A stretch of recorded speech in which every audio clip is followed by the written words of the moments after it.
Bonjour, Nathan. J'espère que ce message vous parvient bien. Je m'excuse par avance pour la longueur de cet email, mais je me sens obligé de partager mon histoire avec vous.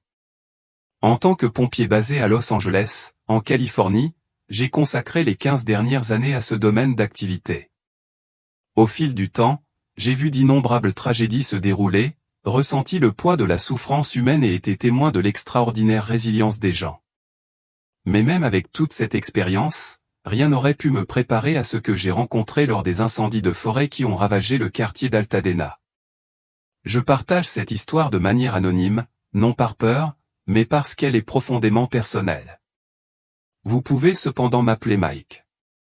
Ma femme et moi avons toujours eu des points de vue différents sur des sujets comme celui-ci où elle est une baptiste convaincue, inébranlable dans ses croyances et souvent dédaigneuse des choses qu'elle considère comme des conspirations.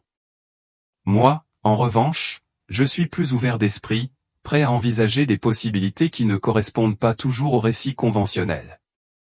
Il ne s'agit pas simplement de lutter contre les incendies, mais de lutter contre l'inconnu, d'être témoin de l'inexplicable et d'essayer de trouver un sens à un monde où les frontières entre le naturel et le surnaturel sont souvent floues. À tous ceux qui m'écoutent, je demande votre aide pour donner un sens à ce que j'ai vécu cette nuit-là. Ma rencontre avec les orbes de lumière. La journée avait été longue et il était tard dans l'après-midi lorsque mon équipe et moi avons finalement atteint le quartier d'Altadena.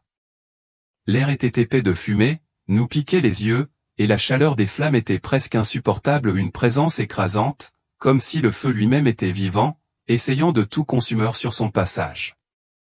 Nous avons travaillé sans relâche, allant de maison en maison, faisant tout ce qui était en notre pouvoir pour protéger les vies et les biens.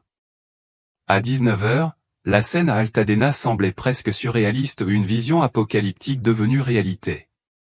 Les flammes se sont propagées sur les crêtes, dansant avec une intensité qui donnait l'impression que les flammes étaient vivantes, une bête sauvage et incontrôlable. Le ciel au-dessus était étouffé par la fumée, ne laissant aucune trace des étoiles, tandis que les cendres pleuvaient comme de la neige, recouvrant tout d'une lourde poussière grise. En tant que pompiers, nous sommes formés à mettre nos émotions de côté et à nous concentrer sur la tâche à accomplir, à rester calme et lucide même lorsque tout autour de nous semble s'effondrer. Mais cet incendie, cette catastrophe, a mis à l'épreuve même les plus aguerris d'entre nous. Je me suis retrouvé à prier en silence en me déplaçant d'une maison à l'autre, faisant de mon mieux pour suivre le rythme des flammes qui avançaient sans cesse. J'ai vu de petits animaux, chiens, chats, lapins se disperser dans toutes les directions, leurs mouvements frénétiques reflétant la peur que nous ressentions tous. Cette vue m'a brisé le cœur, mais j'ai dû mettre ces sentiments de côté pour continuer à avancer. Nous avions une tâche à accomplir. Épuisé mais déterminé, je me suis rapidement déplacé aux côtés de mon équipe, éteignant les flammes qui se sont propagées des broussailles sèches au toit en quelques secondes. Les braises volaient dans l'air comme des étincelles ardentes, chacune rappelant ce qui était en train d'être perdu à ce moment-là, la maison de quelqu'un, les souvenirs de quelqu'un, les biens de quelqu'un. Pendant un bref instant, je n'ai pu m'empêcher d'être fasciné par la beauté des braises dans le ciel, leur traînée lumineuse ressemblant à quelque chose d'un autre monde. Mais ensuite, une prise de conscience m'a envahi. Ces braises avaient autrefois appartenu à quelque chose, peut-être à un vieil arbre qui avait tenu pendant des décennies, ou à un bien précieux de la vie de quelqu'un. Le poids de la destruction était écrasant, et j'ai réalisé à quel point une grande partie de nos vies est liée aux choses matérielles, des choses qui pourraient être perdues en un instant. La chaleur du feu était insupportable, l'air était chargé d'une odeur âcre de bois et de plastique brûlé. Au milieu de ce chaos, quelque chose a attiré mon attention dans le ciel teinté d'orange. Au début, j'ai cru que c'était juste le reflet des flammes, une illusion provoquée par la chaleur et la lumière intense du feu. Mais en regardant de plus près, j'ai réalisé que ce que je voyais n'était pas une simple illusion. Il y avait autre chose, quelque chose que je ne pouvais pas expliquer. C'étaient des orbes, de petites sphères lumineuses qui planaient au-dessus de nous, filant à travers la fumée comme des lucioles par une nuit d'été. Au début, j'ai pensé qu'il s'agissait de drones, une sorte de technologie déployée par les autorités pour surveiller la progression de l'incendie. Mais en observant, j'ai vite réalisé que ces lumières se déplaçaient différemment. Elles ne se comportaient pas du tout comme des drones. Leurs mouvements étaient trop fluides, trop organiques, presque comme si elles avaient une vie propre. Les orbes étaient sphériques, brillant d'un éclat doux qui oscillait entre leur chaud et un bleu pâle, presque éthéré. Leur lumière me rappelait le genre d'éclat que l'on voit à travers un vitrail, illuminé par le soleil du matin. Mais il n'y avait pas de soleil ici, seulement la lueur ardente de la destruction et une fumée épaisse et étouffante. Pendant un moment, je suis resté immobile, transpercé par la vue de ces lumières. Il y en avait au moins 4 ou 5, se faufilant dans la brume enfumée avec une facilité presque gracieuse, comme s'ils étaient vivants, se déplaçant avec détermination.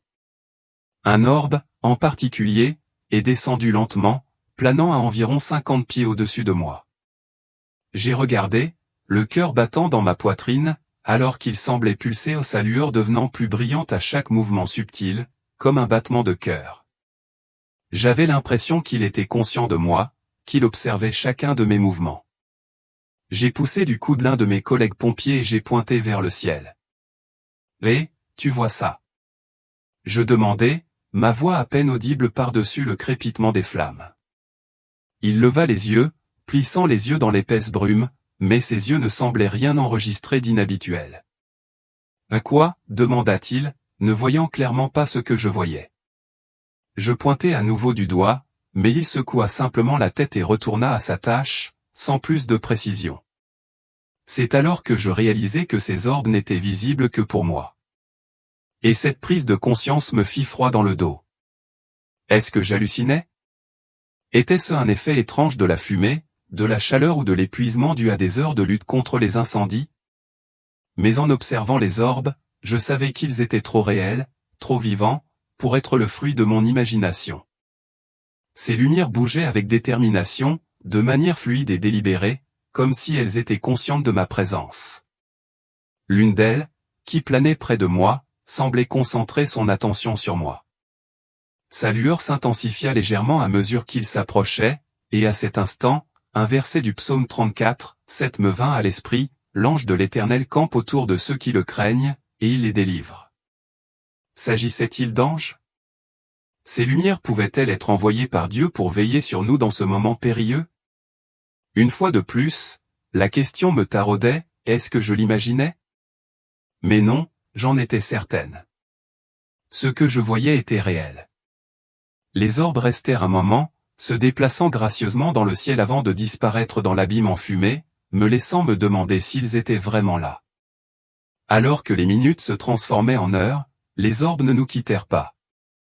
Ils nous suivirent, restant toujours à portée de vue. C'était comme s'ils observaient la dévastation, se déplaçant avec un objectif que je ne pouvais pas comprendre. À un moment donné, j'ai remarqué l'un des orbes planant près d'un feu particulièrement intense. Elle est restée là quelques instants, puis s'est soudainement précipitée vers une maison voisine, en faisant 3 fois le tour avant de repartir dans le ciel. Quelques instants plus tard, la maison s'est effondrée dans une violente éruption de flammes. Je ne pouvais m'empêcher de penser que ces orbes ne se contentaient pas d'observer, mais qu'ils enregistraient, observaient ou peut-être même influençaient les événements qui se déroulaient autour de nous. Ecclésiaste 12h14 m'est venu à l'esprit, car Dieu amènera toute œuvre en jugement, même tout ce qui est caché, soit bien, soit mal. Ces lumières étaient-elles un signe du jugement divin? Étaient-elles envoyées pour témoigner de la destruction? Éphésiens 6h12 résonnait également dans mon esprit, car nous n'avons pas à lutter contre la chair et le sang, mais contre les dominations, contre les autorités, contre les princes de ce monde de ténèbres, contre les esprits méchants dans les lieux célestes. Alors que les incendies continuaient de faire rage, je ne pouvais m'empêcher de penser que ces orbes faisaient partie de quelque chose qui dépassait de loin ma compréhension. Étaient-ce des drones, comme certains pourraient le suggérer? Si c'était le cas, ils ne ressemblaient à rien de ce que j'avais déjà vu. Leur mouvement était trop naturel, trop intentionnel pour être expliqué par la seule technologie. Puis une autre pensée me traversa l'esprit, ces orbes pouvaient-ils être extraterrestres? J'avais entendu des rumeurs d'observation d'ovnis lors de catastrophes naturelles, mais je n'y avais jamais vraiment prêté attention. Pourtant, maintenant, alors que je les regardais glisser sans effort dans les airs, cette théorie ne me semblait pas si farfelue. Mais au fond de moi, je ne pouvais m'empêcher de penser que ces lumières étaient quelque chose de spirituel, quelque chose de bien plus profond que toute technologie ou présence extraterrestre. L'homme ne semblait pas gêné par ma réponse. Ses yeux restaient fixés sur les miens, et il y avait un poids dans son regard qui m'empêchait de détourner le regard. Il reprit la parole, sa voix calme et remplie d'une conviction inébranlable. Le feu ici n'est que le début, dit-il. Ce monde est au bord de quelque chose de bien pire. Les gens sont aveugles à la vérité et ne sont pas prêts à ce qui va arriver. Mais le Texas sera le prochain à être détruit. Ces mots résonnèrent dans mon esprit, se répercutant sur le fond chaotique de la tempête de feu qui nous entourait. Les flammes rugissaient comme si elles étaient vivantes, mais son attitude calme contrastait fortement avec la violence de l'incendie. Je sentais un sentiment d'urgence monter en moi, comme si son avertissement n'était pas seulement une prédiction, mais un ordre.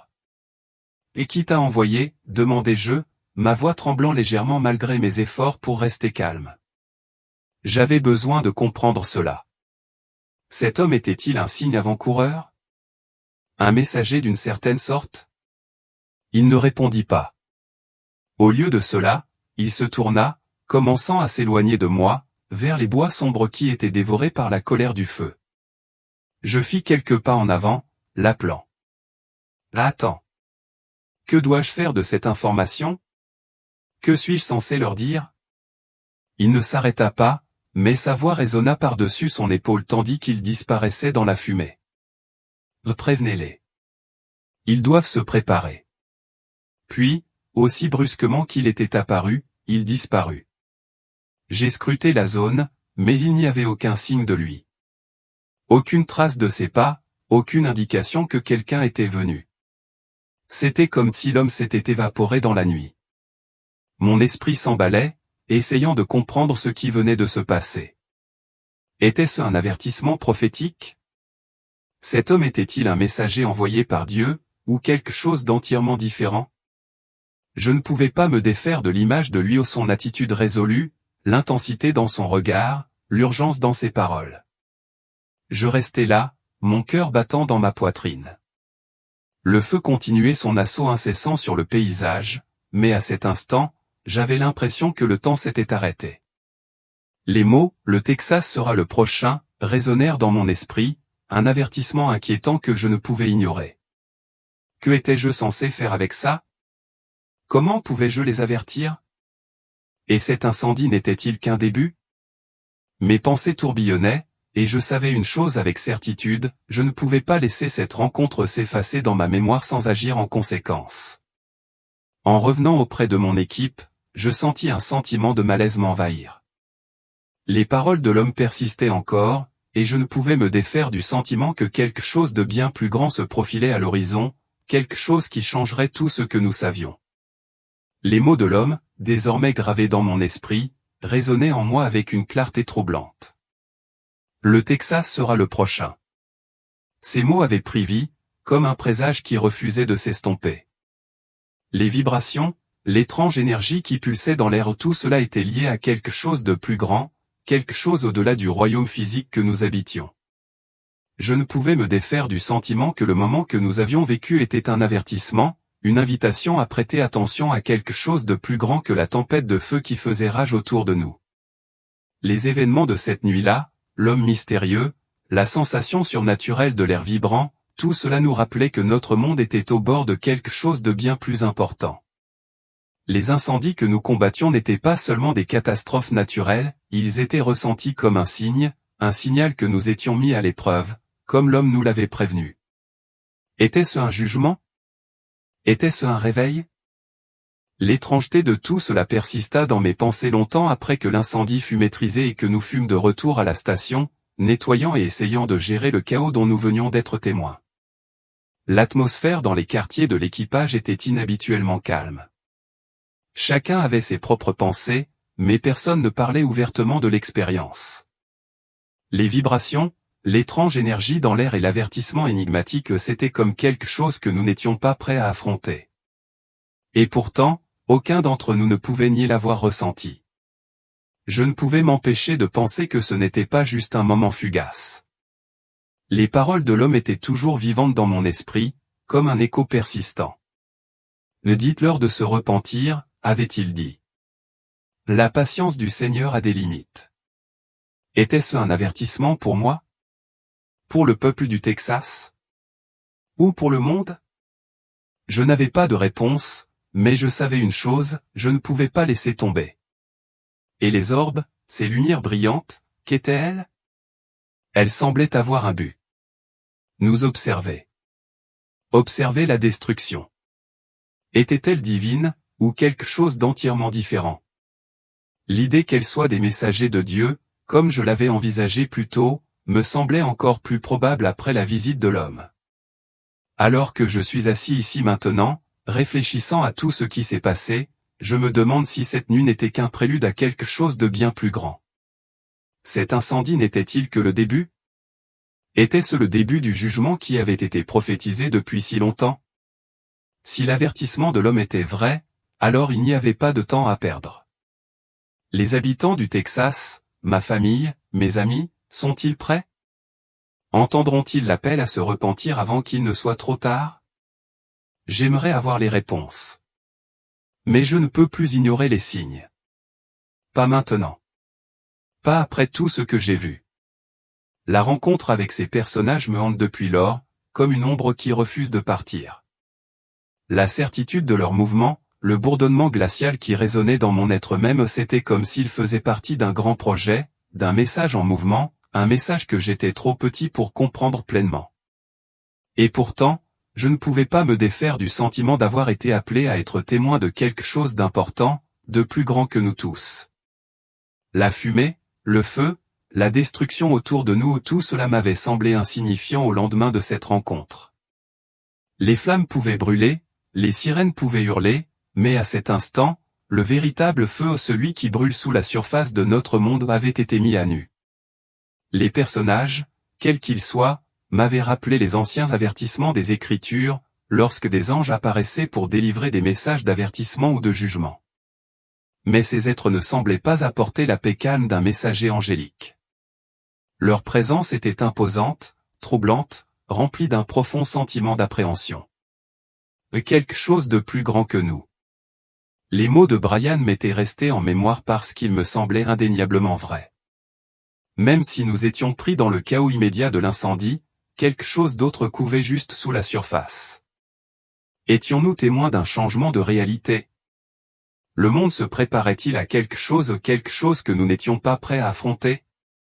En réfléchissant à tout cela dans les jours qui ont suivi la rencontre, je n'ai pas pu m'empêcher de penser au moment de l'histoire où les gens avaient rencontré d'étranges visiteurs, ou lorsque la société avait traversé des événements cataclysmiques.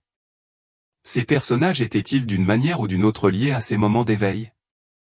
Avons-nous eu un aperçu de quelque chose qui allait changer à jamais le cours de l'humanité? Et Mia, comment avait-elle su qu'ils n'étaient pas humains? Ces mots m'avaient fait froid dans le dos. Je ne pouvais m'empêcher de me demander si elle avait senti quelque chose au-delà de ce que nous pouvions tous percevoir. Avait-elle vu quelque chose que nous avions tous manqué? Ou était-ce simplement une partie du plus grand mystère dont nous étions tous témoins? Mon esprit revenait sans cesse à l'idée du jugement. J'avais l'impression que c'était un avertissement, mais je ne savais pas si c'était un avertissement destiné à nous au monde entier. Au Texas. À la planète entière. Était-ce seulement le début de quelque chose que nous ne pouvions pas dépasser? Une chose était claire, nous ne pouvions pas ignorer ce qui s'était passé. On nous avait montré quelque chose que nous ne pouvions pas ignorer, et le message était clair, même si sa signification était encore insaisissable. Nous étions appelés à être témoins, à prêter attention et à nous préparer. Et maintenant, chaque jour ressemble à un jeu d'attente, un moment juste avant que la tempête n'éclate. Que se passera-t-il ensuite? Que ferons-nous de ce que nous avons vu? J'aimerais le savoir. Tout ce que je peux faire, c'est observer, écouter et attendre le prochain signe, car je suis certain que quoi qu'il arrive, c'est loin d'être terminé. Cette rencontre m'avait laissé perplexe, comme si nous avions été témoins de quelque chose qui dépassait de loin notre compréhension, un aperçu d'une réalité que je n'étais pas sûr d'être prêt à affronter. Les paroles de l'homme, la synchronisation inquiétante de leurs mouvements, les vibrations dans l'air, tout cela indiquait quelque chose d'ancien, quelque chose qui avait été mis en mouvement bien avant notre arrivée dans cette rue en feu. Et pourtant, une pensée lancinante me taraudait, à quoi se préparait-il vraiment? Cela faisait-il partie d'un plan plus vaste? Et si oui, quel était notre rôle dans tout cela? L'ordre de Brian de partir avait été le bon, mais tandis que nous regardions les silhouettes disparaître dans la fumée, je savais au fond de moi qu'ils ne nous avaient pas laissés en paix. Le poids de leur présence persistait dans l'air, un rappel que quelque chose allait arriver, un jugement, peut-être, ou un changement qu'aucun d'entre nous ne pouvait pleinement comprendre. La question de Mia sur le fait qu'il faisait partie d'un groupe occulte avait du mérite, mais je ne pouvais pas vraiment concilier cela avec ce que nous avions vu. La façon dont il se déplaçait, si délibéré, si inébranlable, cela me semblait différent de tous les cultes ou groupes que j'avais rencontrés. C'était comme s'ils jouaient un rôle dans quelque chose de bien plus grand qu'eux-mêmes, quelque chose qui s'étendait à travers le temps et l'espace. Leur message ne concernait pas seulement leurs propres croyances, mais aussi quelque chose qui pouvait affecter le monde entier. J'ai eu l'impression d'un avertissement, ai-je répété, comme si le répéter aurait pu donner un sens à tout cela. Mais ce n'était pas le cas. La seule chose qui était claire était la présence du mal. Pas seulement sous la forme des personnages, mais dans la certitude glaçante que leur mission était gravée dans la pierre, qu'ils inauguraient quelque chose d'inévitable. Je sentis un profond malaise s'installer dans mon estomac. L'incendie, la destruction, ne concernait pas seulement cette ville, ce moment. J'avais l'impression que le monde était au bord de quelque chose de bien plus grand, d'apocalyptique. Et les personnages? Ils faisaient partie de ce tableau plus vaste. L'obscurité qui les avait suivis n'était pas seulement une illusion. C'était réel. Les vibrations s'étaient estompées, mais la lourdeur de l'air, elle, ne s'était pas estompée. Il y eut un silence presque palpable qui suivit, et même si le feu faisait toujours rage autour de nous, j'avais l'impression que le monde s'était tu, que tout retenait son souffle, attendant la suite. Nous avions vu quelque chose, mais je n'étais pas sûr que quiconque le croirait. J'ai jeté un coup d'œil à mon équipe, leurs visages montrant des signes d'incrédulité et de peur. Aucun d'entre nous n'avait de mots pour décrire ce qui venait de se passer. Je pouvais voir le doute dans leurs yeux, mais je savais aussi qu'au fond d'eux-mêmes, ils ressentaient ce que je ressentais, ce n'était pas juste un autre incendie. Ce n'était pas juste une autre situation dangereuse à laquelle il fallait survivre. C'était quelque chose de plus. Au fil des jours, la question ne cessait de me ronger, que devions-nous faire de cette connaissance? Pouvions-nous arrêter ce qui allait arriver? Ou bien étions-nous simplement en train de vivre un moment de vérité que nous n'avions aucun pouvoir de changer? Je ne pouvais m'empêcher de me demander si la réponse était déjà écrite, si notre seul rôle était de témoigner.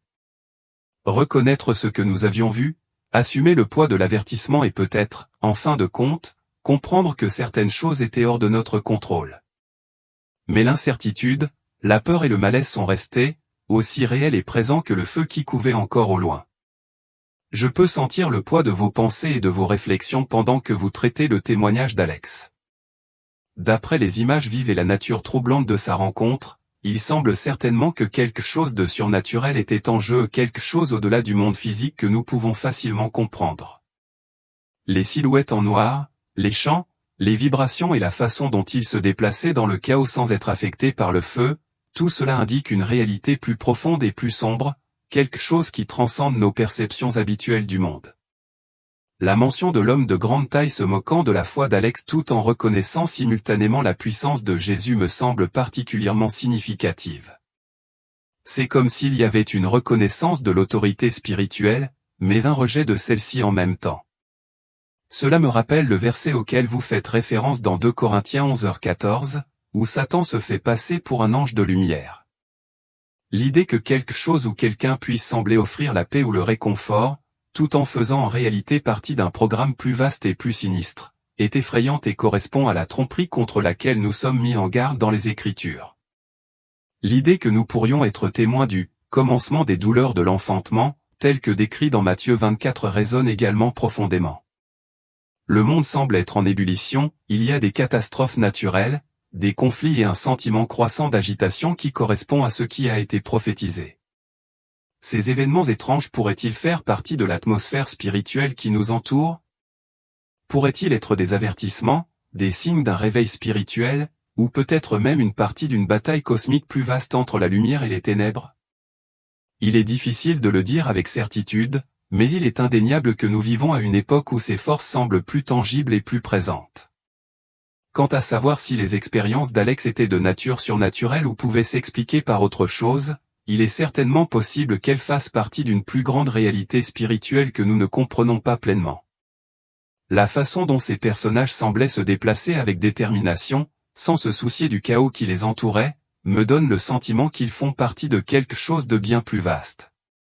Cela ne ressemble pas à un événement aléatoire, mais plutôt à quelque chose d'orchestré, intentionnel et connecté à des forces spirituelles plus profondes.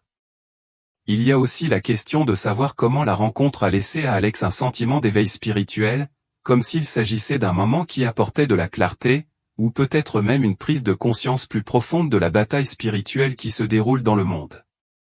Qu'il s'agisse d'un test de foi ou d'une rencontre directe avec des forces spirituelles, seul le temps le révélera. En fin de compte, je crois que cette expérience a été surnaturelle, dans le sens où elle a ouvert une porte vers une réalité plus profonde, une réalité qui défie notre compréhension et nous appelle à prêter attention aux signes qui nous entourent. Cela peut être un avertissement, un test ou une invitation à nous éveiller aux réalités spirituelles qui sont toujours à l'œuvre, souvent cachées à la vue de tous.